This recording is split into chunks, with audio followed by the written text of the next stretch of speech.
আমাদের ব্রেকআপ হলে মায়েরা যা করে। এই মানা, কি হয়েছে? তুই কাঁদছিস কেন?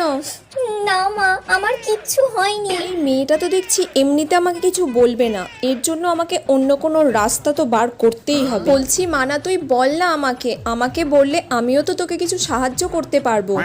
না, তোমাকে বললেই তুমি এক্ষুনি গিয়ে বাবাকে বলবে, আর বাবা জানতে পারলে এর উপরে আমাকে এক্ষুনি বকবে। না রে, আমি বাবাকে কিচ্ছু বলবো না, তুই আমাকে নির্দ্বিধায় বল। ঠিক আছে, বলছি। মা, ওই পাড়ার পচা আমাকে ছেড়ে কোন একটা বড় লোকের মেয়েকে পেয়ে তার সঙ্গে প্রেম করছে। ও আমাকে ঠকিয়েছে। ওই পাড়ার পচার সঙ্গে তুমি প্রেম করেছো? পচা যে একটা বাজে থার্ড ক্লাস ছেলে, তোমাকে এটা আমি আগে বলিনি। ঠিক হয়েছে তোর, এটাই হওয়া উচিত ছিল। বাবা মায়ের কথা না শুনলে এই রকমই হয়। ঠিক হয়েছে তোর। এর উপরেও তুমি আমাকে বকছো মা?